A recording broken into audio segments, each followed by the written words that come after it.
The event's going to start at 8 p.m. The tree will be lit around 9:30, maybe a little bit, a few minutes after that, and it will stay lit until 11:30 p.m., which is a half an hour longer than last year. And just for your information, the tree will remain lit until January 7th.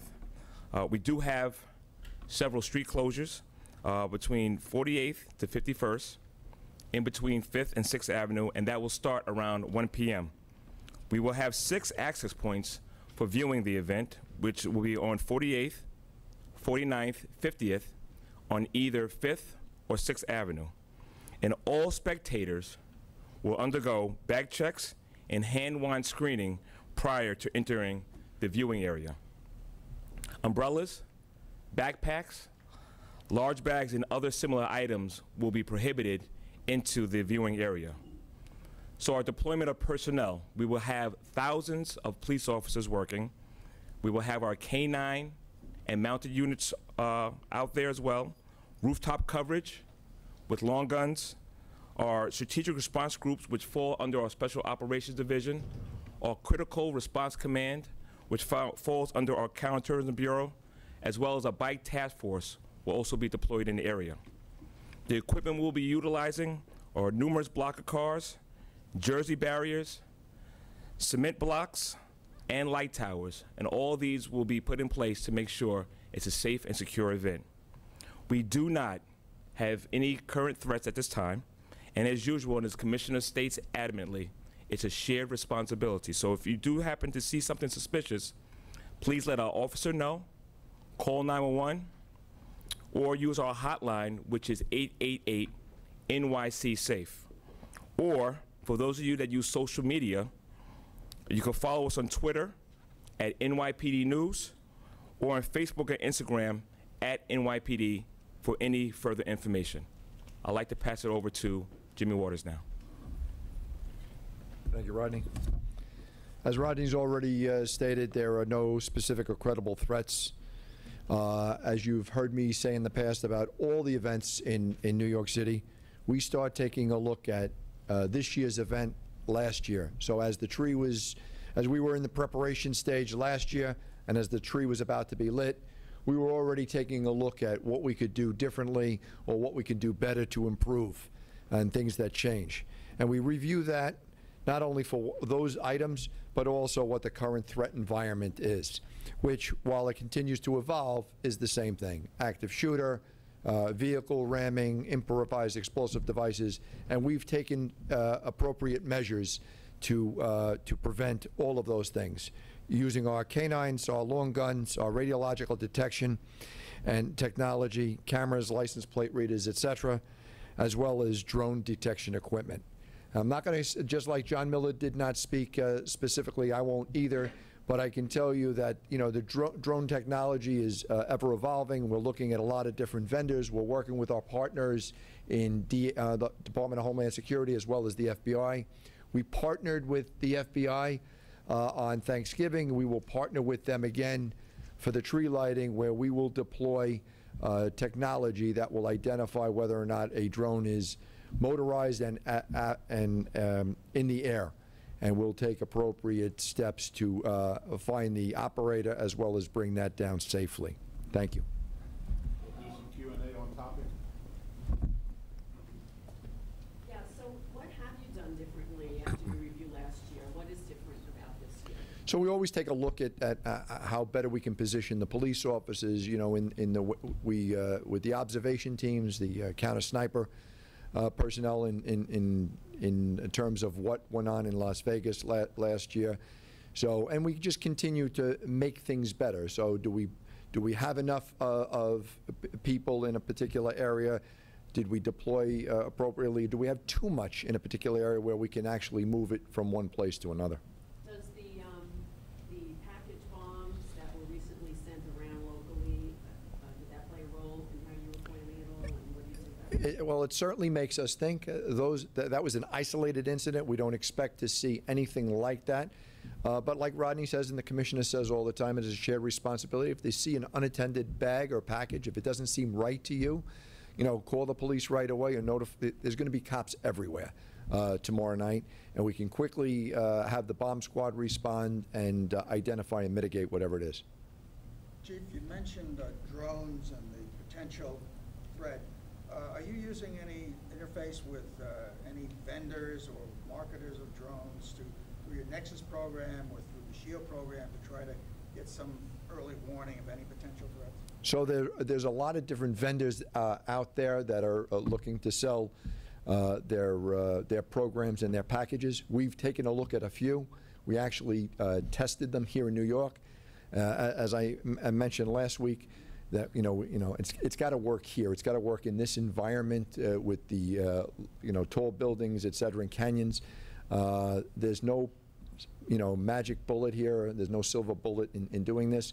So we're looking at what's out there on the market, what actually will work, and when we find exactly that, we're going to buy it and deploy it. Hey, Chief, just what would people expect in the days ahead between like now and after New Year's? Because the tree is one of the most heavily visited places in those years. Would you want it going in to that area here on out, or is it just tomorrow night? Just tomorrow night for the tree lighting event. But as Chief Harrison has already said, there's going to be certain street closures throughout. It's very heavily congested. It's best that you make your way to the tree on foot and park a distance or take public transportation. There will be a counterterrorism and a patrol overlay in the area like we had last year and in years past. So there will be a visible counterterrorism presence of dogs and long guns, as well as Chief Hughes's personnel patrol service. Jimmy, I could add on the day. On the day of the tree lighting, generally about 1 in the afternoon, we'll close vehicle traffic on 49th and 50th Street. Approximately at 4 o'clock in the afternoon, we'll permit spectators to come into the viewing areas. Our main viewing areas are on 49th Street and 50th Street and Rock Plaza from 5th to 6th Avenue. Generally, it holds around 20,000 spectators for the event. So usually around 7, 8 o'clock at night, the viewing areas are full about that time. The show goes from 8 o'clock to 10 o'clock p.m. The tree lights around 9:30, and the tree shuts off about 11:30. So roughly about midnight, we open up 49th and 50th Street back to normal vehicle traffic and bus lanes on that time. After the tree is lit, are you going to move people along, or are you going to let them stand there? What's the plan? Yeah, generally for the event on 49th and 50th Street, to help people view the event, NBC puts out 4 jumbotrons that are in the roadway. So we'll keep them on till about 10 o'clock till the show ends. And then we have an hour and a half. So we like to get the people that get there to get up to view the tree. So we'll look to facilitate that to about 11:30. Once they shut the tree off, generally the crowds disperse. We'll get people back up on the sidewalks and we'll get it operated. It usually takes about a half hour to get that going. Chief Waters, just to clarify the drone issue, are you going to look at some drones as a possible asset for your security, or to just figure out how they could be sort of mitigated or intercepted? So in the Counterterrorism Bureau, we're in a defensive posture. So what we're doing is looking for drone technology that would detect and also be able to interdict and safely bring the drone to the ground so that it couldn't be harmful to anyone. We're also taking a look at what's going on overseas, what they're using those drones for. We've been doing that since, for the last 15, 16 years. What's going on, in other parts of the world, in other countries, in the theaters that are out there with our military, to see what's going on there, so that we can stay ahead of it and prevent it from coming here. Any others before we go off? You mentioned license plate readers. Are you using facial recognition also in these events? We don't use facial recognition in Counterterrorism Bureau. The Detective Bureau does that in furtherance of investigations. If you want more of an answer, Chief Shea can speak to that. I'm sorry if I missed this, but what exactly is the technology that would bring a drone down? That's what we're not going to talk about. You didn't miss it. I didn't say it. But that was a nice try. That was really good. Chief, do you have any estimate of what kind of crowd you anticipate? Yeah, approximately, it's a limited area of all the events that we police. It's a large crowd, but confined space a little bit. So roughly about 20,000 people can view the tree lighting in Rockefeller Center. Okay, last one, then we'll reset. Go ahead, John. Chief, what the duration of the time the tree is going to be up?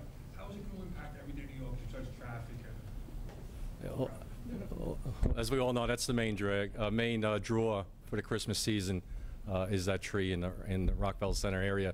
So our concerns are on Fifth Avenue. We have Saks over there, with the stores and keeping the pedestrians flow. So we put a lot of additional resources over there with our foot patrols. Chief Tran from traffic has additional. We have traffic posts on each corner to keep the vehicles moving. So it's challenging, but our goal is to keep the pedestrian and vehicle flow moving at all times. Okay, give us a minute to reset. We'll have Chief Shea and Chief Tran for off topic.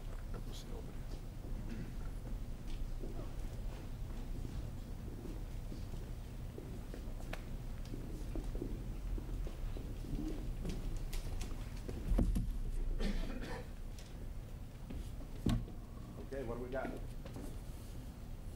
you have additional information regarding the arrest in the 108, or rather the Queens pattern?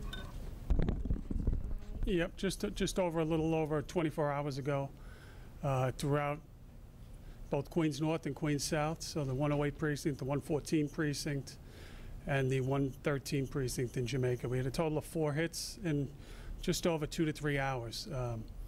In the first incident, we had an individual shot. Luckily, he has survived the wounds thus far, but obviously anytime we have a gun or a shooting involved, that raises the stakes for us. I'm happy to report that our Queens Robbery Squad, working in conjunction with Sparta, the ATF, the Eastern District, I really can't say enough about Inspector Brian McGee spearheading this effort on our end with the robbery division. We have now 2 people in custody, and we expect them to be charged for 4 robberies, Hobbs Act robberies, that took place just over 24 hours ago. So what other locations were held up? In the space of a couple hours, we had a Dwayne Reed robbed. This was all on the midnight, overnight hours. We had a 7-Eleven. We had a second Dwayne Reed. And I am forgetting which one, a Rite Aid, I believe. 4 establishments really targeted for the, usually one worker in this. They made off with money in 3 out of the 4. The one they didn't get money in was the one where the individual was shot. And anytime we have an incident like this, I really can't speak more glowingly about the work of our detectives in this case. In such a short order to bring this to a conclusion.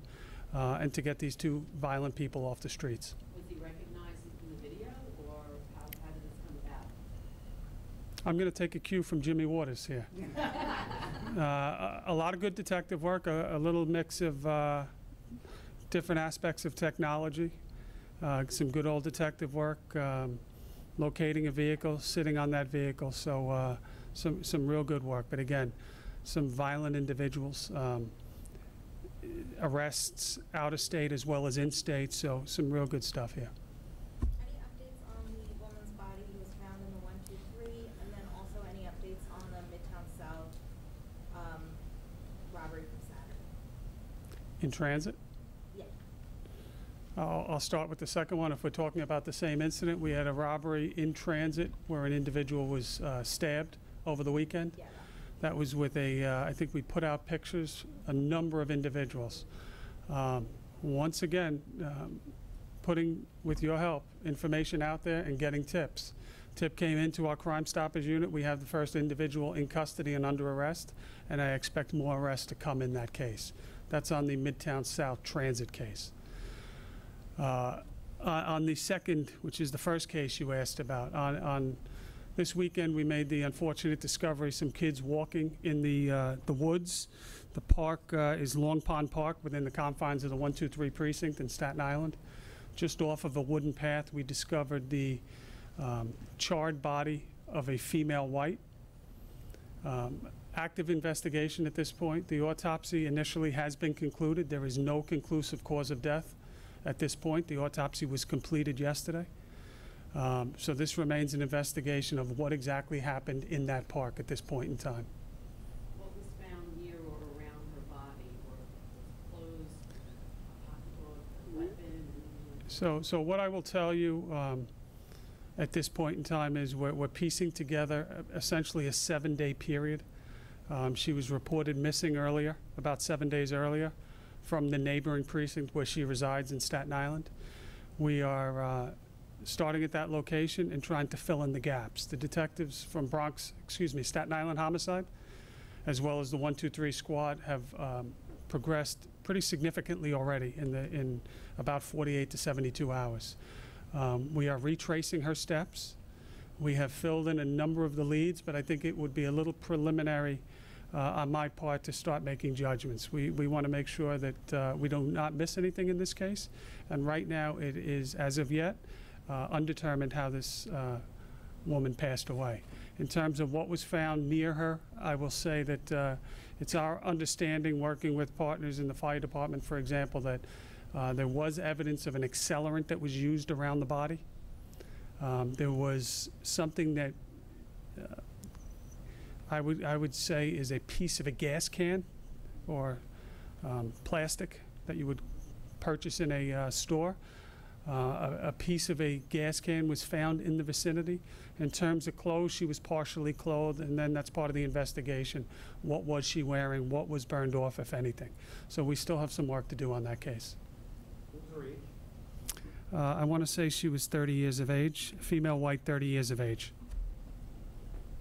Zone? Partially unclothed, any evidence of sexual assault? Not at this time. And no obvious cause of death in terms of trauma, strangulation, anything along those lines. So working closely with the ME as always. Any sense of how long she was there? Difficult if you think back of the crazy weather that we had recently. She was found by a few kids walking through that park who I want to say did 100% the right thing. I listened to the call myself when they called 911. They do a better job than most adults do in a time of panic. Told the 911 operator the facts, waited there, and really, whoever's children those are, you'd be proud to have those as your children. Guided us right to what they found. In terms of how long they were there, if you think back of the weather the past week, we had that wild swings from Thanksgiving in the 20s, and then the spikes.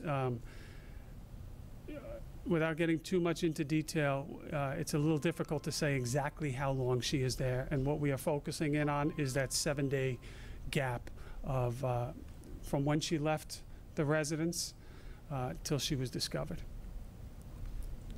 Two things, real quick, in the robbery count you discussed earlier, Yep. one of the two in custody, are any of those you mentioned believed to be the shooter, or is it still at large? We believe we have the shooter and we have the firearm recovered.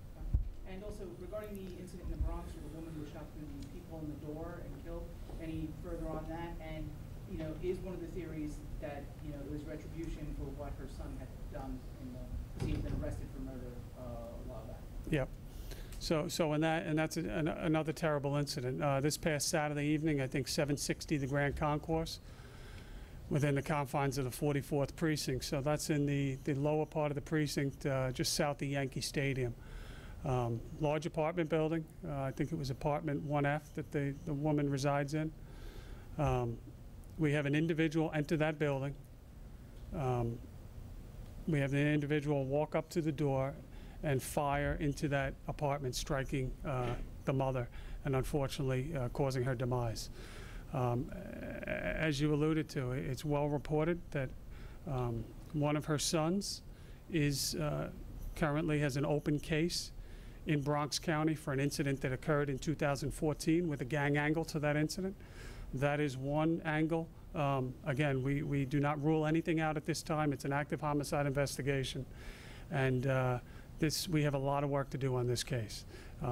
We are not ruling anything out, but we are certainly looking into what, if any, correlation there is between the son's prior activities and this incident. Chief, wait. Do they have, is the second person the getaway driver, and where were they captured? The second person was the driver. We believe we have all pieces involved in these 4 robberies, and they were apprehended within New York City. Why is it federal law? Why are they going to federal court? So we established several years ago our Sparta team, one of the many task forces that we have. Specifically in this case, commercial robberies, commercial gunpoint robberies. One of the options that we can do is go federally, and we're going to exercise that option in this case. Were they wanted in connection with any other patterns or a series of similar incidents? That's something that we're exploring certainly right now. If you've been to a CompStat meeting over the last couple of years, it's something that we never rest with, assuming that this is the only crime they committed. So we're certainly, now we have time. The immediate danger of what transpired is past, and now we will leave no stone unturned. That'll be digital, that'll be electronic, and anything else we can to piece together what else did they do in New York City and what else did they do outside New York City, working with our many partners. It would not surprise me at all if we connected them to other crimes.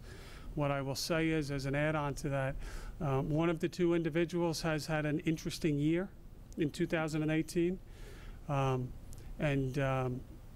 you know, his name has come up in other investigations, and that's as far as I will go. How unusual is it to have that pattern taking place?